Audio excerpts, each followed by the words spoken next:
오늘 세 번째 시간은 부르심 앞에 서라. 하나님의 부르심 앞에 서는 것이 우리의 삶을 풍성하게 만들어줄 수 있다. 이런 세 번째 원리를 함께 나누려고 합니다.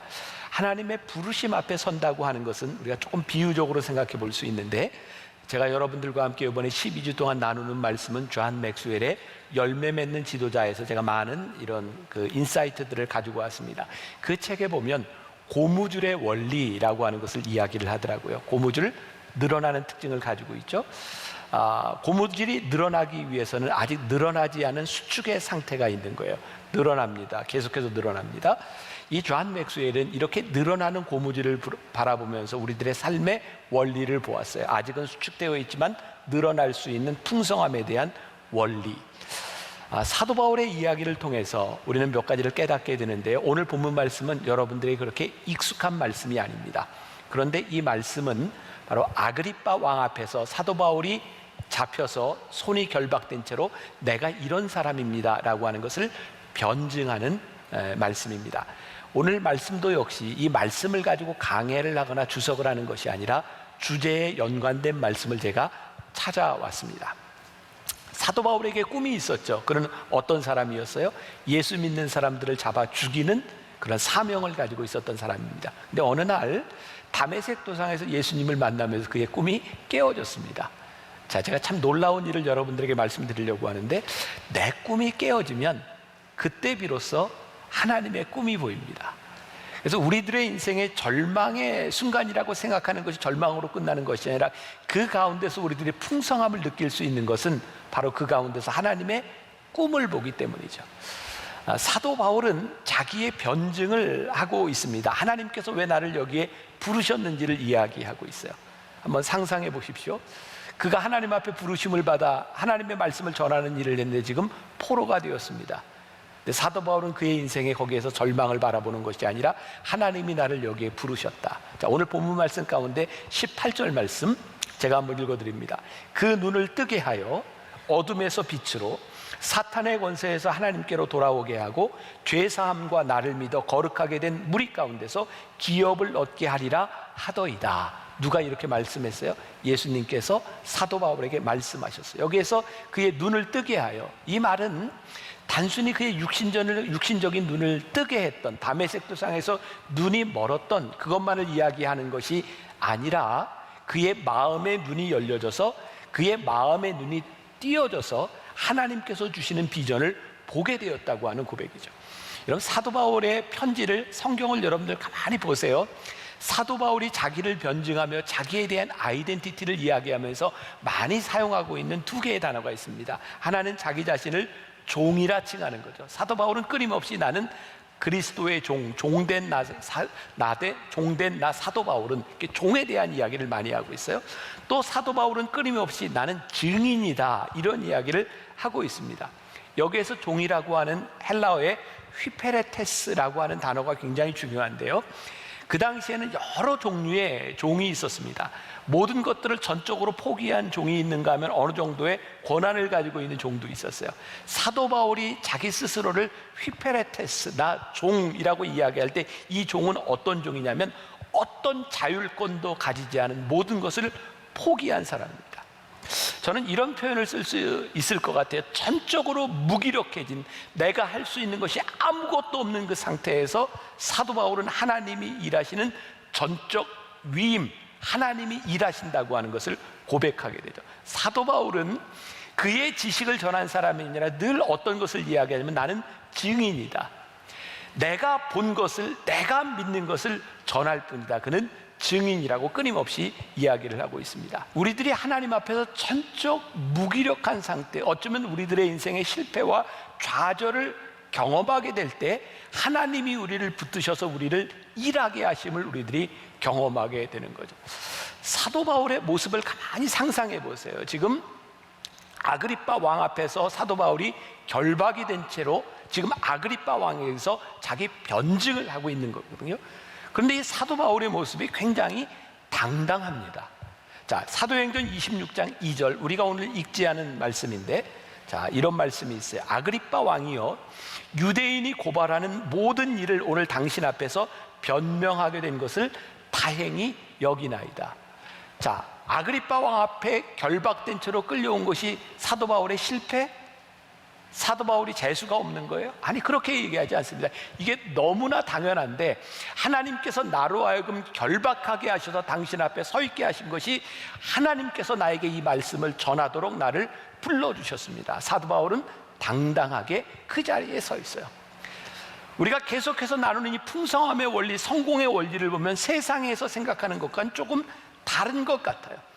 우리는 뭔가 성공했다고 하는 것, 내가 지위를 얻었다고 하는 것, 내가 풍족함을 얻었다고 하는 것, 이것을 풍성함이라고 여길 때 사도 바울의 당당함은 그 모든 것들 다 잃었을 때 다가오는 당당함이 여기에 있는 거예요. 자, 우리는 사도 바울에 대한 지식을 가지고 있어요. 그가 사명자로 쓰임받기 전에 어떤 것을 자랑했던 사람이었어요. 그는 바리새인 중에 바리새인, 정통 유대인이었어요. 그 당시 로마가 지배하고 있던 사회에서 나는 로마의 시민권을 얻은 사람이었다. 그리고 당시에 석학이었던 가말리엘의 문화에서 나오는 배운 사람이다. 그가 가지고 있었던 그 이전의 삶은 우리들의 성공이라고 말할 수 있는 그런 일이었어요. 근데 사도 바울은 뭐라고 얘기해요? 이 모든 것을 나는 배설물로 여겼다. 그게 나의 삶의 성공이라고 생각하지 않는다라고 말하고 있어요. 제가 20년 전 신학생들을 가르치는 신대원생들을 가르칠 때 제가 상당히 인기 있었던 과목이 하나 있습니다. 그 과목이 뭐냐면 교회 성장학이었어요. 그런 과목이 있어요. 이제 학교를 졸업하고 목회를 할 사람들에게 큰 관심이 뭐냐면 어떻게 하면 교회를 성장시킬까, 이런 관심이었어요. 제가 그 과목을 가르치면서 이런 이야기를 했던 기억이 납니다. 여러분, 성장과 성공이라고 하는 것에 대한 망상을 버리십시오. 우리들이 목회를 하면서 교회 성장을 꿈꾸고 이것을 성공이라고 생각한다면 여러분들 중에 얼마나 성공한 사람이겠습니까? 저희 교회도 대형 교회 중에 하나예요. 이런 대형 교회가 우리나라에 몇 개나 있겠습니까?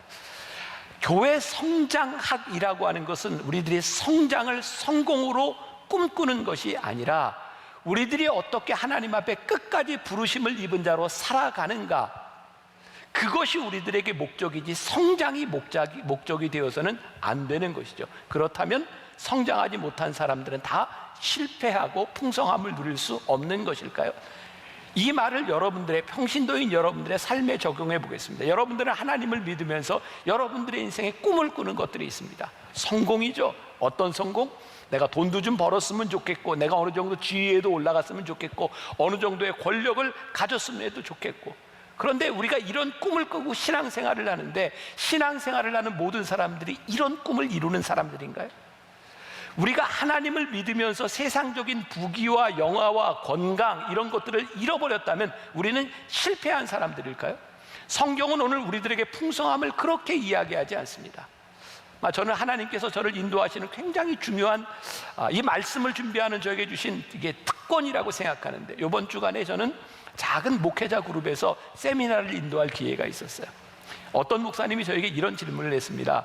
목사님이 목회를 한 지 이제 30년이 넘어가는데 혹시 목사님은 이렇게 30년을 목회를 하고 있는 이 시점에서 혹시 서운한 것, 혹시 바라고 싶은 것, 혹시 나는 이런 특권을 누려야 되는데 누리지 못하는 것 때문에 마음 아픈 것이 없습니까? 이런 질문을 하셨어요. 제가 그 질문을 듣고 곰곰이 생각해 보았어요. 나에게는 무엇이 서운한 일일까?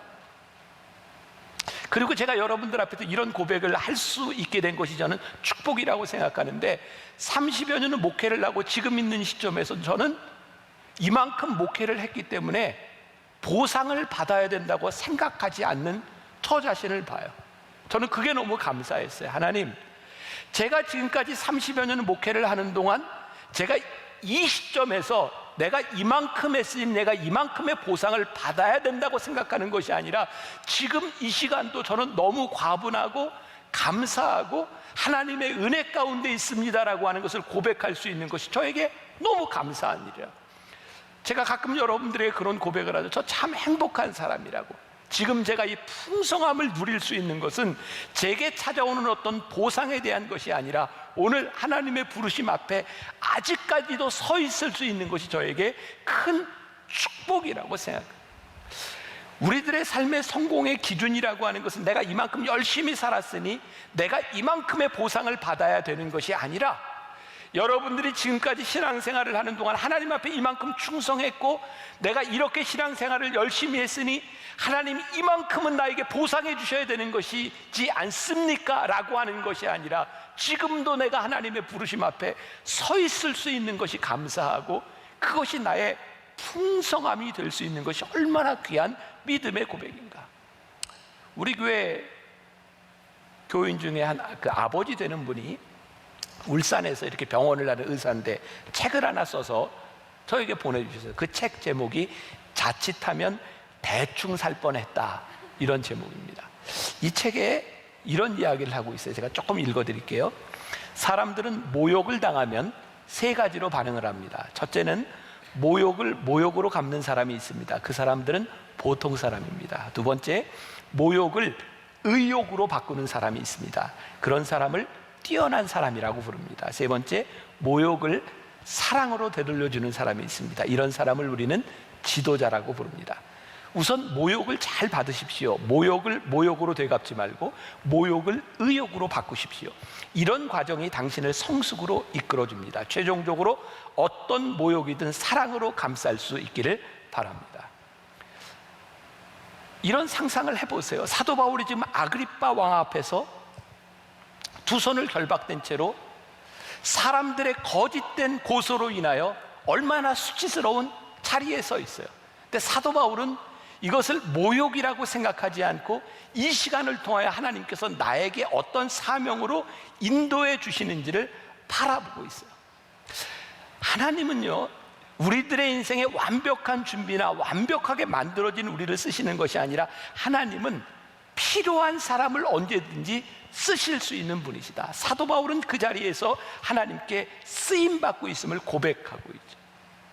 제가 소제목을 하나 잡았어요. 우리 인생은 늘 늘어나지 않는 고무줄일 뿐이다. 자, 여기에서 늘이라고 하는 말에 여러분들이 좀 주목했으면 좋겠어요. 늘. 뭐에 주목하라고요? 늘. 자, 제가 좀 설명을 할게요. 성경에 있는 많은 인물들 가운데 끝까지 믿음을 지키며 산 사람들이 참 드뭅니다. 우리가 잘 알고 있는 다윗도 믿음으로 골리앗과 싸워 이긴 사람이었는데 어느 날 한 여인 밧세바의 유혹, 아니 밧세바로 인하여 한순간에 무너져 버립니다. 우리가 잘 알고 있는 삼손이라는 사람이 있어요. 그가 나시린으로 믿음의 정체성을 가지고 하나님의 부르심 앞에 설 때 그는 굉장히 놀라운 능력을 발휘했던 사람입니다. 그 역시 한 여인 밧세바에 의해서 속절없이 무너져 내립니다. 노아라고 하는 인물도 한번 생각해 봅시다. 성경은 노아에 대해서 뭐라고 얘기하냐면 당대의 완전한 자, 의인이라고 이야기를 하고 있어요. 그가요, 죄악이 관영한 세상 속에서 방주를 짓습니다. 얼마나 위대한 사람입니까? 그런데 그 위기를 지나고 나서 노아는 어느 날 술에 취해서 자기의 하체를 드러내놓고 자식들에게 수치를 당하는 사람이 됩니다. 자, 제가 늘이라고 하는 말을 주목해 보자고 했어요.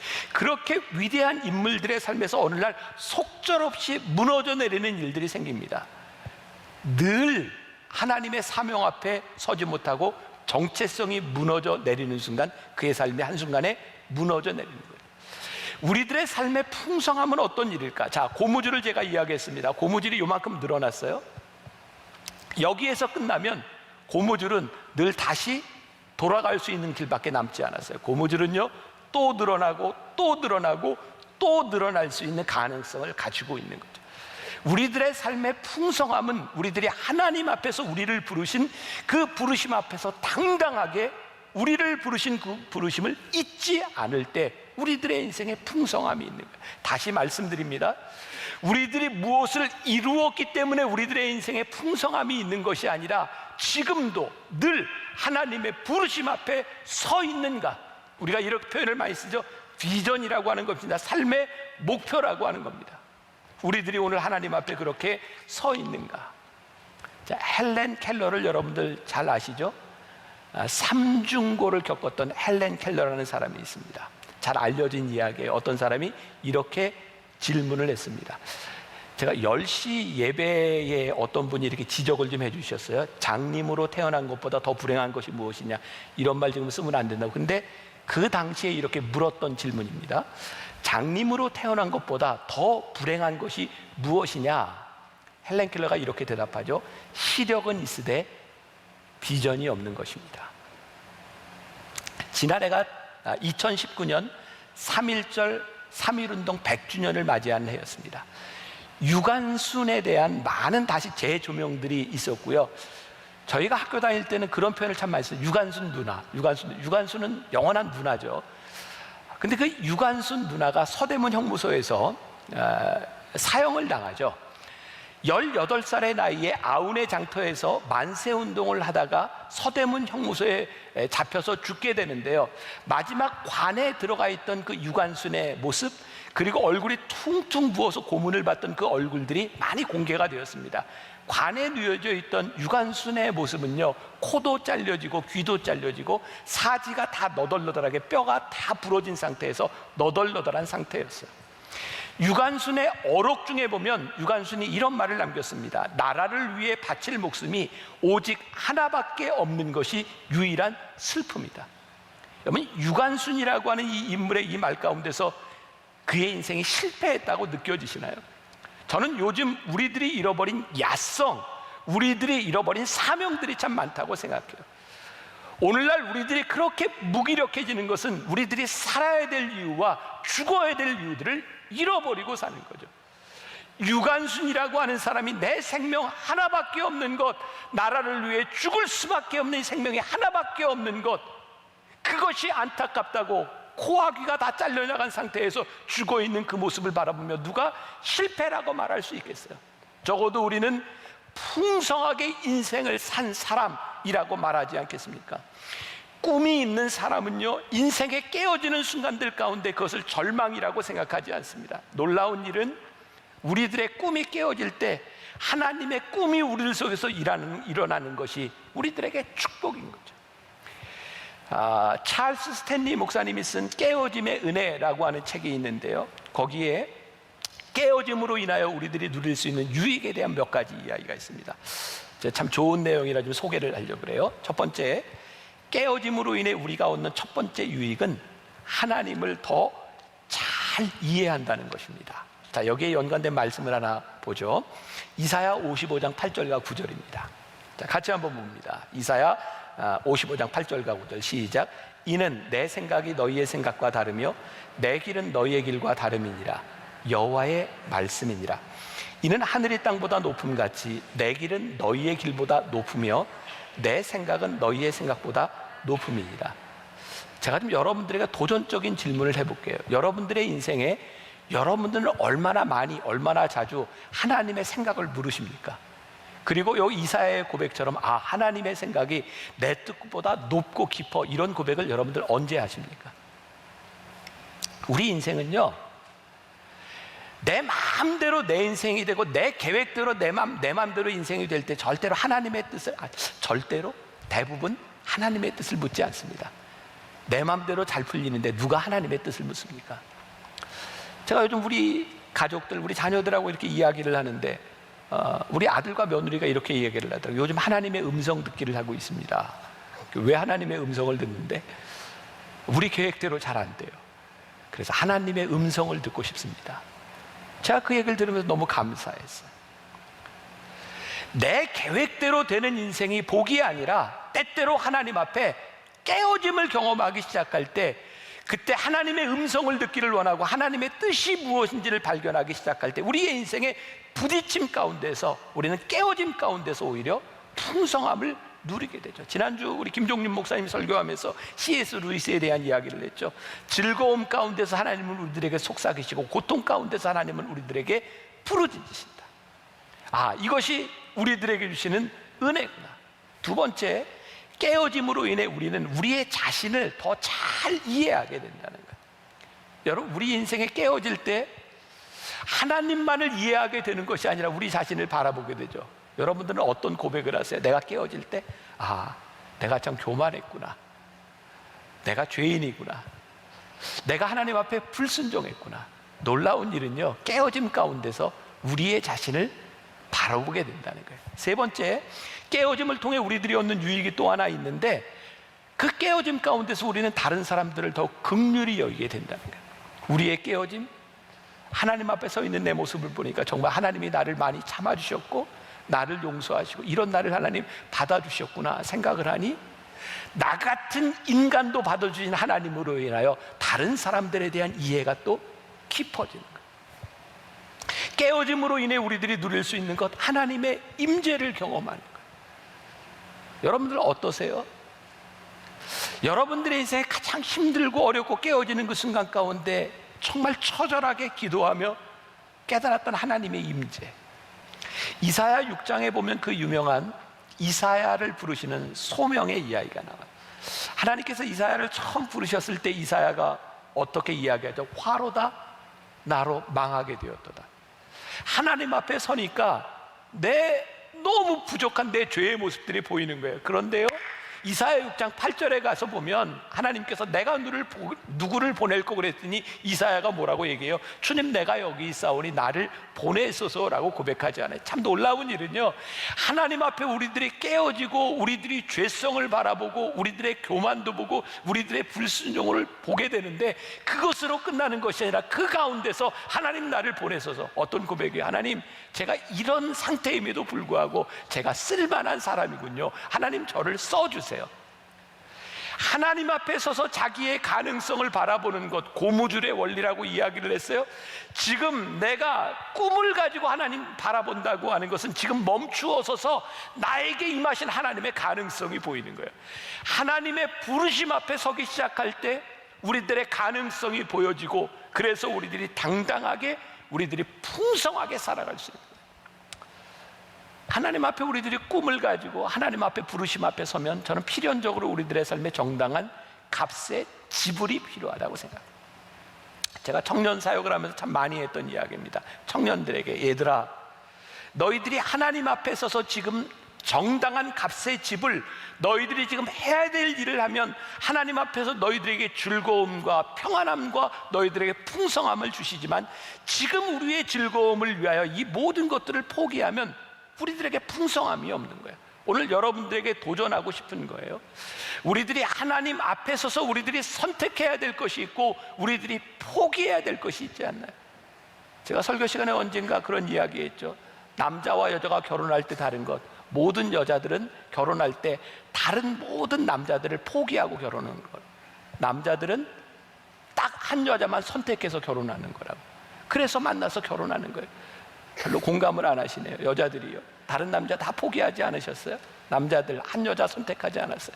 그런데 가만히 보면 이게 똑같은 말이에요. 선택과 포기는 동일한 말이에요. 우리들의 삶의 가장 큰 축복, 하나님의 은혜는 무엇일까? 하나님 앞에 선택해야 될 것과 포기해야 될 것이 분명할 때, 그때 우리들에게 누리는 풍성함이 있어요. 제가 지난주에 그 CBS 새롭게 하소서라고 하는 프로그램에 간증한 그 내용들이 이렇게 나가면서 많은 분들이 이렇게 이야기를 많이들 보신 것 같아요. 제가 그때 방황하던 이야기, 뭐 여러 가지 이야기를, 그때 간증 프로그램에서뿐만 아니라 영성훈련 때도 또 설교 시간에 종종 그런 이야기를 합니다. 어제 제가 초등학교 6학년 일반 동창회가 분당에서 있었어요. 제가 저녁 예배를 마치고 저녁 식사를 하는데, 이렇게 이야기를 하다 초등학교 때 있었던 아이들과 이야기를 하다 보니까 참 그 중에 기억력이 특별히 좋은 친구들이 있더라고요. 세상에 저와 초등학교, 중학교까지 같이 다녔는데 저의 모든 과거를 다 기억하고 있는 거예요. 그런데 제 친구 중에 신앙생활을 하는 친구도 있고 뭐 그렇지 않은 친구도 있고 한데, 그 친구가 저의 과거를 막 이야기를 하고 하나하나 털어놓는데 옆에 있는 제 친구가 너무 불안해하는 거예요. 그만하라고, 됐다고, 그만 거기서 끝내라고, 그렇게 이야기를 해요. 근데 저는 그 얘기를 하는데 별로 이렇게 문제가 없었어요. 이미 제가 다 털어놓은 이야기들이니까. 그 옛날 이야기로 잠깐 돌아가서, 제가 뭐 부끄럽다, 뭐 그렇게 부끄럽다라기보다는 뭐 제가 살아왔던 일이니까, 저는 고등학교 3학년 때 이렇게 여름방학을 지나갈 무렵에 당구를 배웠어요. 저희 형이 참 대단한 사람이죠. 고3인 동생을 데려다 당구를 가르쳤으니까 제가 당구를 배웠는데, 문제는 그 당시에는 당구를 치면 지금처럼 이렇게 스포츠로 인식이 됐던 때가 아니라 당구장에 있다 걸리면 정학을 맞던 그런 때입니다. 근데 저희 형이 당구를 가르쳤는데 사람들이 보는 데서 들키면 안 되는 거예요. 참 그게 그렇게 재밌더라고요. 그래서 제가 당구를 어떻게 쳤냐면 독서실을 끊어놓고 밤 12시가 되면 새벽 4시까지 당구장에 가서 아무도 모르는, 들키지 않는 시간에 가서 당구를 쳤어요. 그걸 당구를 치고 딱 들어올 때쯤 되면 우리 어머니가 새벽 예배 가시는 시간이에요. 당구를 치고 들어오는 저를 바라보며 저희 어머니가 늘 이런 얘기를 하셨어요. 아이고, 공부도 좋지만 잠을 자야지. 예, 그런데도 그런 얘기를 들으면서도 당구가 끊어지지 않았어요. 제 아들이 고3 때 공부를 하겠다고 독서실을 끊어달라고 그러더라고요. 제가 절대 안 된다고 그랬어요. 거기 가면 안 된다. 큰일 난다. 그 가을 무렵이었는데 그때 이제 만나교회가 저기 잠실의 건물에서 시작할 때 개척교회였습니다. 지금은 돌아가신 신현균 목사님이라고, 그분이 부흥사로 오셔서 교인들에게 이렇게 이야기를 했어요. 여러분들 자녀들을 다 데리고 저녁 집회에 나와라. 오늘 자녀들을 위해 기도하는 날이다. 제가 고3이었던 제가 부흥에 참석을 하게 된 거죠. 그때 저희 어머니가 저를 위해서 눈물을 흘리면서 기도하는데 제가 은혜를 받은 건 아니고 제가 기도하는 어머니의 모습을 보면서 이러면 안 되겠구나는 생각이 들었어요. 그리고 그 무렵에 제가 몰래 숨겨놨던 성적표를 아버지에게 들켰어요. 아버지가 저에게, 돌아가신 저희 아버님이 저에게 이런 얘기를 했어요. 네가 신학교를 간다고 놀면서 공부를 안 하는 것 같은데 네가 좋은 대학에 갈 실력이 안 되면 난 너 신학교에 안 보내. 제가 이제 공부를 해야 되겠는데 문제는 그 순간에 어떻게 영어와 수학 이걸 다 할 방법이 없는 거예요. 여러분들 듣던 여러분들 자녀들에게도 혹시 그런 수포자가 있는지 모르겠어요. 그게 저였어요. 수포자. 수학을 포기하고. 그러니까 여러분들 소망을 잃지 마세요. 수학과 영어를 포기하지 않으면 제가 공부를 할 수가 없었어요.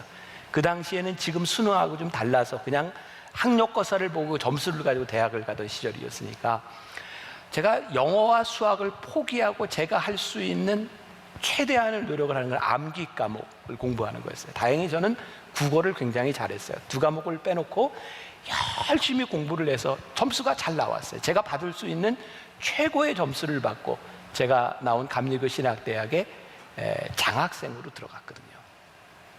그런데 문제는 들어온 모든 신입생을 대상으로 해서 영어 시험을 봤어요. 영어 등급을 매겨서 수업을 하는데 저는 영어를 포기하고 들어갔잖아요. A, B, C, D 반으로 나누는 데는 D반에 들어갔어요. 저에게 찾아온 열등감이 있었어요. 근데 열등감이 좋은 쪽으로 작용을 하지 않아서 저는 아예 학교 다니는 걸 포기했고 수업 시간 내내 당구장에서 살았어요. 제가 그래서 대학교 1학년 여름방학 끝날 무렵에 제가 한 당구 300을 쳤으니까 수업 시간에는 거의 없이 당구장에만 있었던 거예요. 제가 이대로 살아가서는 안 될 것 같은, 그렇게 대학교 1학년, 2학년, 3학년 시절을 그렇게 이제 방황하면서 지났어요. 그리고 저에게 찾아온 결심은 앞으로 내가 인생을 살아가는데 이렇게 되면 내가 밥도 못 벌어 먹고 살 것 같고, 그래서 공부를 열심히 해야 되겠다. 그래서 교수가 돼야 되겠다 생각했어요. 그때부터는 목표가 생기니까 공부를 진짜 열심히 했어요. 제가 대학원을 갈 때 한 6개월 대학원 시험 공부를 하면서 6개월 만에 제가 안경을 썼고요. 진짜 공부를 안 하던 사람이 하니까 머리가 정말 순식간에 빠지더라고요. 저는 태어나서 처음으로 영어로 꿈을 꾸고 독일어로 꿈을 꿔봤어요. 정말 열심히 공부했어요. 제가 꿈을 이루기 위해서 열심히 공부하는 그 과정들 저에게 행복하지 않았습니다. 열심히 살았을 뿐이었어요.